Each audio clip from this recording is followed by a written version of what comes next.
Shalom, salam sejahtera Bapak Ibu Saudara dimanapun Bapak Ibu Saudara berada. Kembali kita dikuatkan untuk bersama-sama merenungkan firman Tuhan. Di tengah-tengah bangsa kita, juga kita semua juga berjuang bersama-sama untuk yang namanya melawan krisis yang sedang terjadi. Saudaraku yang dikasihi Tuhan, kehadiran COVID-19 telah membawa dampak yang sangat besar bagi dunia. Bukan hanya banyaknya orang yang terinfeksi dan meninggal dunia, tetapi juga menghempas ke semua sektor kehidupan, termasuk juga kerohanian. Pembatasan skala besar, lockdown, karantina global maupun mandiri telah membuat peraturan baru untuk menghadapi dan mengatasi menyebarnya COVID. Namun juga hal ini, saudara, sesuatu hal yang baik. Namun kalau tidak disadari ada dampak negatif yang membuat lesu orang-orang mencari Tuhan. Saudara, semua peraturan pemerintah baik untuk menangani COVID. Dan kita harus bersama-sama terus berjuang untuk mewujudkan apa yang pemerintah ingin wujudkan kepada setiap warga negara. Sehingga kita akan benar-benar terbebas dari COVID-19. Namun kita perlu juga mewaspadai sehingga kehidupan rohani kita sebagai anak-anak Tuhan tidak lesu. Gairah kita sebagai anak-anak Tuhan tidak menurun atau kabur. Sehingga baik lewat ibadah-ibadah yang ada ataupun ibadah streaming atau online tidak dimaknai dengan cara yang salah, tetapi dimaknai atau dilakukan dengan cara yang benar. Ya, seperti saudara kita lihat medsos dan juga yang namanya YouTube atau alat-alat untuk multimedia, saudara, semuanya membantu kita untuk yang namanya kita tetap dekat dan mencari Tuhan. Namun mari kita belajar untuk memaknai dengan benar sehingga kita tidak mengalami kedangkalan rohani. Kita tidak mengalami yang namanya kekeringan rohani jauh dari Tuhan karena kita memadamkan roh Tuhan dalam diri kita. Tetapi mari kita jangan padamkan roh. Tetapi mari kita bangkit jadi manusia rohani, manusia-manusia baru di dalam Kristus yang tangguh. Sehingga sekalipun pandemi masih berlangsung, sekalipun terpaksa kita harus ibadah streaming atau online, namun kita benar-benar bertumbuh dan kita benar-benar bangkit dan menjadi terang bagi jiwa-jiwa di sekitar kita. 1 Tesalonika 5 ayat 19 menekankan saudara dengan tegas. Rasul Paulus dalam pengilhaman roh Tuhan berkata, janganlah padamkan roh. Saudara, kata padamkan di situ diartikan dengan kata menahan atau menekan dalam bahasa aslinya. Saudara, kita percaya dan kita tahu bahwa Roh Kudus adalah roh yang berkuasa. Roh Allah yang bekerja tanpa batas. Tidak dibatasi ruang waktu. Dan dia bisa mentransformasi, berkuasa, dan melakukan segala perkara dalam kehidupan manusia maupun dunia ini, saudara. Tetapi roh Allah yang begitu berkuasa, saudara, dikatakan dapat padam di dalam diri seseorang. Bukan roh Allah yang mati, bukan roh Allah yang padam, tetapi roh Allah yang kehendaknya kuasanya ditekan atau ditahan oleh orang-orang yang menolak melakukan firman Tuhan. Maka saudara, mari kita belajar saat ini untuk jangan kita memadamkan roh. Sehingga kita tidak mengalami kekeringan rohani, tidak mengalami kelesuan dalam menjalani aktivitas kita. Tapi hidup kita makin menyala-nyala sehingga kita dapat melakukan, mengerjakan panggilan Tuhan kapanpun dalam hidup kita. Tantangan tidak membuat kita berhenti, menyerah, putus asa atau pasrah, tetapi tantangan membuat kita tetap berjalan, bergerak, bangkit di dalam kehendak Tuhan, sehingga kita tidak broken fokus, tetapi melesat dengan tepat seperti yang Tuhan kehendaki. Kasih Tuhan, oleh karena itu mari kita yang pertama, biarkan Roh Kudus yang memimpin kita. Orang yang hidupnya tidak memadamkan roh, membiarkan Roh Kudus sepenuhnya yang memimpin kehidupannya. Mazmur 51 saudara dikatakan, ayat yang ke-13 kalau di dalam lembaga Alkitab terjemahan baru saudara. Di situ dikatakan, janganlah membuang aku dari hadapanmu, janganlah mengambil rohmu yang kudus daripadaku. Kasih Tuhan, pemazmur saudara menyadari bahwa roh Tuhan adalah pribadi yang sangat-sangat paling berharga dalam kehidupannya. Sehingga dia memilih untuk kehilangan apa saja, tetapi tidak kehilangan Roh Kudus. Dia memilih semua dalam hidupnya ditekan, boleh dipadamkan, tetapi jangan tekan, jangan halangi, jangan padamkan Roh Tuhan dalam hidupku. Saudara, ini satu prinsip yang luar biasa saudara. Mengingat hari-hari ini saudara, dalam keadaan banyak orang dalam keadaan lesu. Nah, diperkirakan dalam krisis ini hal yang salah satu yang paling diwaspadai adalah dampak kelesuan karena depresi atau stres akibat panjangnya, lamanya krisis yang terjadi. Lebih dari setahun mengalami penurunan, lebih dari setahun dalam keadaan seperti ini. Saudara, bahkan kemarin saudara ya, saya lewat di salah satu rumah sakit di kota Solo ya, yang terkena dampak juga ya, baik ya corona maupun dampak internal di dalam rumah sakit itu, sehingga saudara kantin-kantin ya, tempat makan, warung makan itu tutup saudara di sekitar itu ya, yang di bagian situ ya, tutup semua, hanya satu yang buka. Dan saya mencoba bertanya kepada beliau yang jualan saudara, dan beliau berkata udah setahun tutup karena keadaan rumah sakit itu ya, bukan hanya karena COVID, tapi keadaan rumah sakit masalah internal, dan akibatnya karena kekurangan ya pasien dan lain sebagainya. Akhirnya warung-warung yang jumlahnya lumayan ini tutup, tinggal satu yang buka. Wah, laris no Pak, ngejeni saya bilang. Lah nggih, tapi nggih keadaannya terbatas Mas, nggih ngeten niki. Sudah setahun ya, mereka tidak bersaing saudara, tidak berkompetisi dalam hal berjual beli saudara. Tapi saudara, yang menarik adalah saudara, ketika semua tutup, warung ini tetap memutuskan untuk buka saudara, sehingga dia tetap saudara diberkati, dia tetap dapat melangsungkan kehidupannya. Dan akhirnya puji Tuhan, rumah sakit ini, kita mendengar berita rumah sakit ini akan segera dapat beroperasi dengan baik kembali di dalam waktu dekat ini. Dia gembira, dia bersuka cita saudara. Keadaan padam atau keadaan yang lesu, tadi saya katakan saudara, dapat membuat seseorang menutup diri dari persaingan, dapat seseorang menutup diri dari potensi yang Tuhan berikan, dapat membuat seseorang menutup diri dari panggilan Tuhan dalam kehidupan kita. Lesunya yang diakibatkan oleh krisis diwaspadai oleh bangsa kita.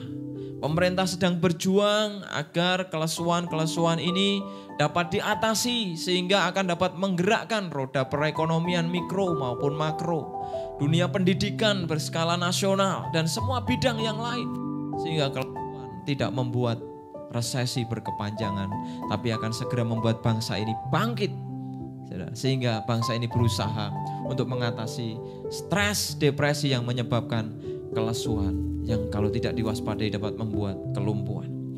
Saudaraku yang dikasih Tuhan, Tuhan rindu agar kita anak-anaknya bangkit, agar anak-anaknya tidak mengalami kelesuan yang disebabkan oleh baik krisis, sakit penyakit, tantangan, kesulitan, beratnya masalah atau apapun. Maka saudara, biarkan Roh Kudus yang memimpin hidup saudara dan hidup saya secara total, sehingga kita boleh mengalami perkara-perkara yang ajaib bersama dengan Tuhan. Saudara, selanjutnya dikatakan, saudara, di ayat 14 di situ dikatakan, bangkitkanlah kembali padaku kegirangan karena selamat yang daripadamu, dan lengkapilah aku dengan roh yang rela. Saudara, dipimpin roh Tuhan itu, saudara, tidak mudah karena membutuhkan kerelaan atau ketaatan. Oleh karena itu pilihan bagi kita, apakah kita mau menurut kehendak kita atau menurut kehendak Roh Kudus. Yang hari-hari ini, saudara, seringkali, saudara, orang lebih banyak menuruti kelesuan, sehingga hidupnya menjadi lamban dan tidak bisa berdampak. Tapi Daud lebih memilih, dia lebih merasa hidupnya jauh berharga daripada bersama dengan Tuhan daripada segala yang dia milikinya. Dia berkata, jangan membuang aku dari hadapanmu. Saudara, kalimat ini juga diterjemahkan dalam terjemahan yang lain dengan kalimat bahwa jangan menjadikan aku seperti sampah tanpa rohmu. Saudara, tanpa Roh Kudus, anak-anak Tuhan, kita yang percaya kepada Tuhan, tanpa dipimpin Roh Tuhan, bisa menjadi seperti sampah yang tidak berguna. Bukan masalah apa-apa, saudara, kehidupan ini seberapa kita bisa berguna, bermanfaat, berdampak, menjadi terang bagi orang lain. Kalau kita useless, tidak berguna, maka kita akan seperti sampah. Sekalipun tetap bekerja, tetapi orang lain akan menganggap kita sampah masyarakat. Sekalipun kita melayani, kelihatannya orang akan menganggap kita sampah masyarakat. Mari saudara, izinkan Roh Tuhan memimpin hidup kita, sehingga kita akan dapat terus bangkit dan melakukan perkara-perkara yang benar di hadapan Tuhan. Saudaraku, ada orang namanya Yerobeam. Suatu kali Tuhan, saudara, menghukum bangsa Israel. Tuhan menghukum dengan cara akan memecahkan bangsa itu menjadi 2 bagian. 10 suku dan 2 suku akan dipecah Tuhan di masa yang akan datang. Karena yang namanya kelesuan gairah. Salomo tidak lagi mencari Tuhan. Salomo lebih berpaut kepada dewa-dewa asing yang dimiliki, disembah oleh istri-istrinya. Saudara, sehingga Tuhan merencanakan masa depan bangsa itu akan dipecah menjadi 2. Tujuannya tentu saya percaya bukan untuk hal yang jahat. Untuk menegur agar orang-orang kembali kepada Roh Tuhan, kepada Tuhan. Tetapi Salomo tidak mengindahkan teguran. Anaknya Yerobeam tidak mengindahkan teguran. Akhirnya Tuhan mengangkat seorang raja yang untuk memimpin 10 suku itu, namanya Yerobeam bin Nebat. Tuhan membuat janji kepada orang ini, saudara. Tuhan akan meneguhkan Yerobeam di atas tahtanya. Dan Tuhan akan meneguhkan Yerobeam seperti dia meneguhkan janjinya kepada Daud. Kalau dia mau menuruti Roh Allah, hidup di dalam perintah-perintah Tuhan, di dalam firman Tuhan. Saudara, awal-awalnya Yerobeam ikuti, saudara. Sampai akhirnya dia menjadi raja. Dan kemudian setelah dia menjadi raja dan memerintah, saudara, dia rupa-rupanya muncul dalam dirinya satu ketakutan, masalah. Kalau nanti orang-orang Israel beribadah kepada Allah di Yerusalem, karena tempat beribadah di Yerusalem di bait Allah yang dibangun Salomo, maka semua orang akan berpaut kepada Rehabeam. Mereka akan meninggalkan aku, saudara. Dia mengizinkan logikanya, saudara, dan tidak menuruti Roh Tuhan, sehingga dia membangun rumah ibadah di beberapa tempat di daerah kekuasaannya. Dan dia membangun mezbah-mezbah sendiri. Dia mengatur aturan-aturan ibadah sendiri. Dia melakukan kegiatan-kegiatan rohani dan aturan-aturan rohani. Dan bahkan tidak mengangkat imam dari keturunan Harun atau Lewi. Dia buat aturan sendiri. Kemudian datang Nabi Tuhan menegur dia. Dia tidak peduli, saudara. Awalnya tidak peduli karena dia mengalami kelumpuhan di bagian tangannya. Dia kemudian mau menurut, tapi hanya setengah kembali saudara. Dia tidak menurut roh Tuhan dengan penuh. Akhirnya dia membawa kesesatan kepada umat Israel. Dan bahkan dia menjadi raja yang menjadi contoh buruk, yang kelakuannya buruk jahat seperti Yerobeam bin Nebat. Karena mendukakan roh Tuhan. Yoram pun raja yang sama mendukakan roh Tuhan, sehingga sekalipun dia seorang raja tetapi tidak dihormati. Saudara, dia hidup jahat, tidak berkenan di hadapan Tuhan. Berkali-kali ditegur nabi Tuhan lewat roh Tuhan di dalam nabi-nabi, tidak mau didengar. Dan kemudian dia mati 2 tahun kena kanker usus, ususnya terbuai keluar. Dia mati dengan tidak dicintai, kata firman Tuhan. Dia mati ditinggalkan orang, bahkan orang yang melayat tidak menyalakan pelita atau lilin saat dia mati. Artinya dia telah kehilangan terang Tuhan dalam hidupnya. Dia telah kehilangan roh Tuhan, sehingga sekalipun seorang raja, ya saudara, raja itu kan dia terhormat, raja itu kan dihargai. Siapa sih yang tidak menghormati pemimpin seorang raja? Tetapi hari itu dia meninggal dengan tidak dicintai. Ketika orang mendukakan roh Tuhan dan membuat padam roh Tuhan dalam hidupnya, menekan, menahan terus-terusan sampai akhir hidupnya, maka orang itu bukan hanya tidak berguna, tapi orang itu akan ditolak, tidak dicintai, dan orang itu akan hidup di dalam satu penyesalan besar sepanjang hidupnya. Seperti juga Saul yang menolak roh Tuhan.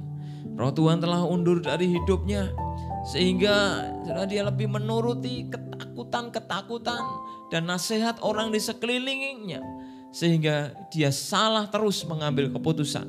Bayangkan dia memburu orang yang seharusnya tidak dia buru. Karena ketakutannya pada Daud yang akan menggantikan dia menjadi raja. Dipikir Daud akan berontak, saudara. Tetapi ternyata dia salah besar.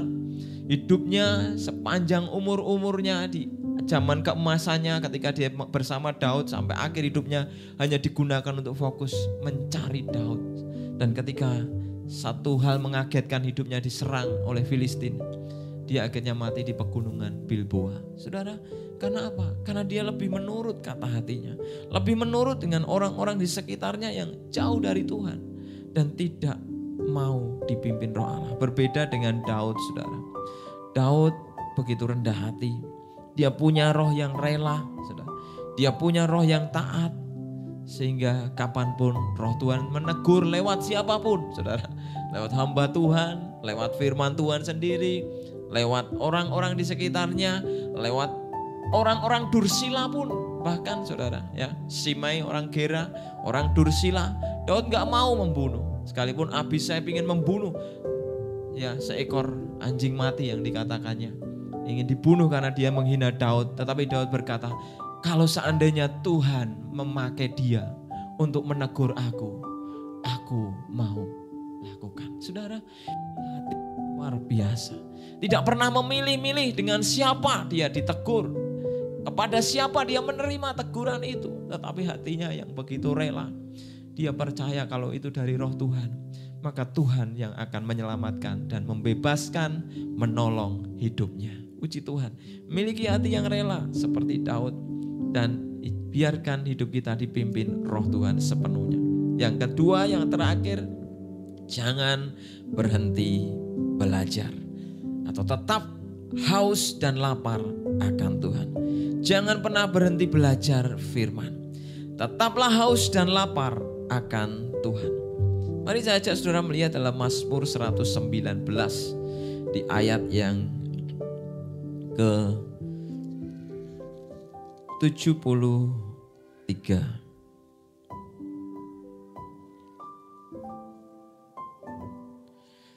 Mazmur 119 ayat 73, demikian sabda Tuhan. Tanganmu telah menjadikan aku dan membentuk aku. Berilah aku pengertian supaya aku dapat belajar perintah-perintahmu. Saudara, pemazmur menyadari bahwa tangan Tuhan yang telah membentuk. Bukan hanya sekedar mencipta, tetapi membentuk dengan tangannya sendiri. Maka dia meminta untuk Tuhan memberi pengertian. Tangan yang membentuk itu memberi pengertian supaya dapat belajar dari perintah-perintah Tuhan. Memberi pengertian agar dapat belajar dari firman Tuhan. Saudara, mari kita terus belajar. Jangan pernah berhenti belajar firman. Belajar dalam dunia teologi baik, bertumbuh secara sederhana tetapi haus dan lapar rindu terus dalam pengajaran firman itu juga baik. Mengalir seperti apa yang Tuhan taruh dalam hidup kita. Yang penting kita punya hati yang haus dan lapar dan tidak pernah berhenti untuk terus belajar. Artinya selalu mau belajar dan bertumbuh. Kita akan mengalami transformasi. Kita akan menjadi pribadi yang seutuhnya berbeda ketika kita mau terus memiliki hati yang haus dan lapar akan Tuhan. Saudara, jangan biarkan dunia membentuk saudara, tetapi biarkan Tuhan yang membentuk saudara menjadi seorang Kristen yang dewasa, seorang yang percaya Yesus yang dewasa. Dengan kedewasaan rohani, saudara bukan hanya semakin kuat dan setia secara pribadi, tetapi saudara juga dapat membantu orang lain mengenal Tuhan, Juru Selamat, dan bertumbuh di dalam Kristus sepenuhnya. Saudara, menjadi Kristen belum tentu otomatis memiliki hati yang haus dan lapar akan Tuhan. Semua itu adalah pilihan. Kalau kita tidak mau dibentuk oleh Tuhan, otomatis dunia yang akan membentuk kita. Kalau kita menolak dimuridkan oleh firman Tuhan, maka dunia yang akan memuridkan kita. Demikianlah dengan anak-anak dan generasi ini. Kalau bukan firman yang membentuk dan memuridkan generasi ini, maka dunia dan seluruh perkembangan peradabannya yang begitu canggih yang akan membentuk mereka.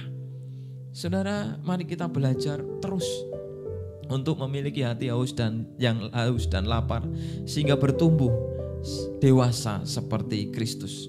Saudara, mari kita bertumbuh dalam kebiasaan-kebiasaan yang baik yang firman Tuhan ajarkan. Ya, tidak melewatkan ibadah dalam persekutuan minggu, saudara, sekalipun masih ada pembatasan, masih ada protokol kesehatan, kita harus tetap waspada. Tapi jangan saudara takut, ya, jangan saudara takut. Gereja ibadah juga 3 kali di gereja kita. Gereja ibadah siang itu saudara sepi, saudara, sore juga sepi. Kalau saudara punya alasan lain ini itu karena ketakutan, itu satu hal yang salah dan keliru. Tapi mari rindu dalam persekutuan. Kalau tidak bisa, kalau pagi penuh, siang dan sore terbuka buat saudara. Hadir dalam persekutuan. Cari tempat yang presentatif dan juga tetap sehat dan higien. Karena ada protokol, gereja kita juga melakukan ya protokol yang baik sehingga menjaga ibadah tetap dalam keadaan protokol kesehatan dan kondusif, saudara. Saudara, bertumbuh dalam yang namanya karakter. Ya, dari tadinya yang selalu ingin menyenangkan saudara diri kita sendiri atau menyenangkan orang lain lebih dari menyenangkan Tuhan, sekarang berubah, saudara, belajar berubah untuk lebih fokus menyenangkan hati Tuhan, mencari perkara-perkara yang di atas, lebih tekun dan menjadi pantang menyerah, tahan uji, menghadapi masalah dan tantangan hidup. Karena hidup kita persembahan, hidup kita adalah ibadah. Di dalam apapun kita itu beribadah. Ibadah di gereja selalu mengingatkan kita, selalu kan Bapak Gembala atau hamba-hamba Tuhan waktu pulang mendoakan dengan doa berkat. Pulanglah dengan damai sejahtera dan sukacita, dengan pengharapan kepada Tuhan, sehingga hidup kita keluar dari ibadah, dari gereja, bangkit dan menjadi terang. Mari bertumbuh tanpa batas di dalam Tuhan. Bertumbuh juga di dalam kasih, saudara. Ya, belajar mengasihi dengan tulus, ya. Tidak mengharapkan balasan, saudara, ya. Tidak pilih kasih dalam mengasihi tanpa syarat, rela berkorban, saudara, dan mudah untuk mengampuni. Karena ciri orang yang mengasihi adalah mudah mengampuni dan menerima orang lain, sehingga orang lain boleh mengalami kasih Tuhan lewat kehidupan kita. Dan kita juga harus bertumbuh di dalam cara berpikir. Ya, kita tidak lagi memakai standar dunia, sekalipun secara akademis kita memakai standar itu. Dalam kehidupan secara normal kita juga memakai standar-standar yang ditetapkan baik di bidang kesehatan, teknologi, budaya dan lain sebagainya, kita juga memakai itu secara umum. Tetapi mari kita bertumbuh dalam cara berpikir, lebih fokus kepada perkara-perkara Allah, perkara-perkara yang Roh Kudus kehendaki dalam kehidupan kita. Kita tidak sibuk memikirkan hal-hal yang terlalu tinggi atau mempersoalkan hal-hal yang sepele-sepele, yang tidak begitu penting, tetapi fokus kepada hal-hal yang penting. Ketika Tuhan naik ke surga, saudara, murid-muridnya sebelum Tuhan naik ke surga berkata, kapan kau memulihkan Israel dari penjajahan Roma? Tolonglah bangsa ini ya Tuhan. Tolong selamatkan, bebaskan, merdekakan bangsa ini. Tetapi Tuhan menjawab, Bapa Allah pasti akan memulihkan keadaan ini. Tetapi engkau, murid-muridku, anak-anakku, fokuslah kepada ketika Roh Kudus datang dan berdiam di dalam kamu. Dan kuasa Roh Kudus itu yang akan memimpin kamu untuk menjadi terang, menjadi saksiku, menjadi berkat, sehingga banyak orang dipulihkan dan mengenal Tuhan Yesus. Saudaraku yang dikasihi Tuhan, jangan kita salah fokus. Tetaplah bekerja, tetaplah menempuh studi, tetaplah melayani, tetaplah hidup di dalam hal-hal yang baik. Tetapi fokus kita digerakkan oleh rencana Tuhan dalam kehidupan kita. Saudara bertumbuh juga di dalam cara pikir yang benar, seperti dalam surat Roma, ya, bertumbuh dalam pembaruan akal budi sesuai dengan kehendak Allah. Kemudian bertumbuh di dalam kita menjadi ciptaan yang baru. Meninggal dengan cara meninggalkan manusia lama yang penuh dengan kedagingan, penuh dengan dosa, sehingga menjadi pribadi yang makin hari makin lebih baik lagi dan tidak diperbudak oleh dosa. Itulah prinsip orang-orang yang merdeka atau dimerdekakan oleh Tuhan. Nah, kekasih Tuhan, ingat bahwa kita diselamatkan oleh anugerah. Ya, saya diberkati saudara dengan satu klip saudara. Uang monopoli atau mainan saudara tidak bisa dipakai untuk membeli. Tidak bisa dipakai untuk membeli Mercy katanya. Tetapi hanya uang yang asli yang dapat dipakai untuk membeli barang-barang itu. Demikian juga kehidupan manusia. Amal, ibadah, kebaikan, jerih lelah yang manusia lakukan tidak akan bisa membeli surga atau keselamatan. Karena surga hanya bisa kita miliki dengan cara diberikan oleh yang memiliki surga. Dan yang memiliki surga itu telah memberikannya kepada kita dengan cara menginvestasikan atau memberikan putranya yang tunggal bagi dunia kita. Sehingga orang yang percaya kepada Yesus Kristus yang telah mati, telah bangkit dan naik ke surga, dan akan datang kedua kali, yang menerima keselamatan. Saudara, uang mainan itu gambarannya seperti pengetahuan bagi anak-anak. Kalau dia memainkan uang mainan untuk pasaran, untuk main monopoli, pikirnya itu uang sungguhan. Yang belum mengerti, anak-anak belum mengerti. Tetapi orang dewasa itu hanya uang mainan. Dan itu hanya bohong-bohongan. Maka ketika kita mengejar dengan jerih lelah, dengan kemampuan kita sendiri, dan kita telah mendapatkan banyak hal, dan itulah yang membuat kita masuk ke dalam kerajaan Allah, masuk surga. Itu sebuah kekeliruan besar. Itu kebohongan besar yang tidak kita mengerti. Tetapi yang benar adalah Yesus, Sang Pemilik surga, telah turun ke dunia menjadi manusia, mati, bangkit, dan kembali naik ke surga. Dan akan menjemput orang-orang yang percaya dan setia kepadanya menuju tempat yang diketahui sendiri oleh Yesus, surga yang tahu Yesus yang pernah turun ke bumi. Oleh karena itu, percaya terus kepada Kristus, terus yang namanya biarkan Roh Kudus yang memimpin sepenuhnya dalam hidup kita. Jangan pernah berhenti belajar, tetap haus dan lapar akan Tuhan.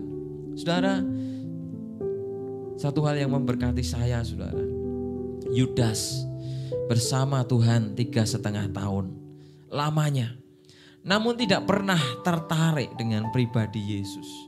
Tidak pernah tertarik dengan firman-firman yang Yesus ucapkan. Bersama dengan Yesus 3,5 tahun begitu dekat, tetapi tidak mau dibentuk oleh Yesus. Yudas memilih dunia yang membentuk dirinya, karena sekalipun ia pengikut Tuhan, tetapi ia tidak mau mengikut ajaran Yesus. Sekalipun ia bagian dari 12 murid Tuhan, tapi Mamonlah yang memuridkannya. Mamonlah yang menjadi tuannya. Saudara, Tuhan selalu memberi kesempatan di titik terakhir. Bahkan Yudas pun sebenarnya diberi kesempatan, tapi dia lebih memilih dimuridkan dunia dengan cara menggantung diri. Kalau kita hari ini dalam kesalahan, Tuhan memuridkan kita dengan cara agar kita bertobat. Dia setia dan adil, dan dia menunggu kita untuk kembali kepadanya. Yesus imam besar yang sesungguhnya selalu membuka ruang pintu Maha Kudus untuk kita masuk, bertobat dan menyerahkan kehidupan kita. Jangan pilih ambil seperti Yudas yang menyerah, frustasi karena keadaan. Tetapi mari kita datang kepada Tuhan. Jangan biarkan dunia memuridkan kita. Berbeda dengan Maria, saudara. Dalam Yohanes 12, ia terus belajar. Belajar apa, saudara? Menginvestasikan hidupnya. Dia belajar untuk menginvestasikan hidupnya. Saudara, dunia hari ini sedang berlomba-lomba dengan satu kata yang namanya investasi. Investasi tidak selalu berhubungan dengan uang, tetapi berhubungan dengan aset atau apa saja yang manusia miliki. Ya, sederhananya investasi adalah mengembangkan aset atau yang dimiliki, bisa juga uang, barang dan lain sebagainya, untuk memberikan keuntungan di masa depan untuk mencapai tujuan tertentu. Saudara, Bapa telah menginvestasikan Kristus Yesus bagi dunia dan berwujud iman di dalam diri kita. Mari kita belajar seperti Maria. Dia punya setengah kati minyak narwastu yang bagi Yudas dihargai 300 dinar, yang harganya menakjubkan, saudara, kalau diukur. Tetapi Maria lebih memilih memberikan apa yang dia punya yang paling berharga bagi hidupnya untuk menyembah Kristus. Bukan sebaliknya, menjual Kristus untuk mendapatkan mamon, mendapatkan minyak narwastu yang harum, mendapatkan keharuman, mendapatkan jabatan, mendapatkan jodoh dengan menjual Kristus. Tapi Maria sebaliknya, dia menjual bahkan hidupnya, dia menjual yang dia punya untuk mendapatkan Kristus. Saudara, mari kita terus rindu menginvestasikan hidup kita bagi kerajaan Allah. Kita bangkit menjadi terang, menjadi berkat bagi jiwa-jiwa, karena Kristus begitu berharga bagi kita.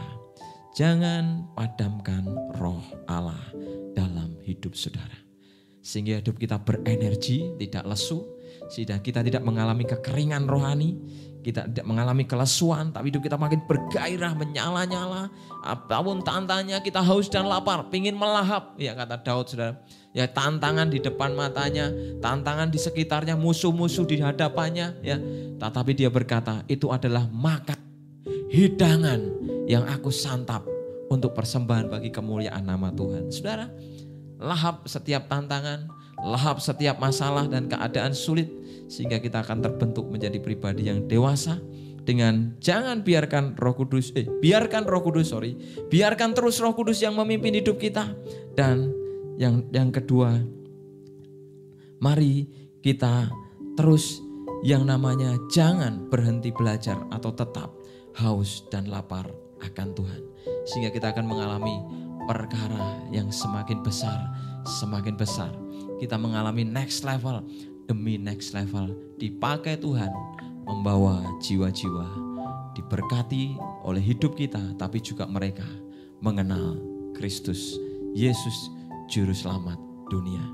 Tuhan memberkati kita semua. Haleluya.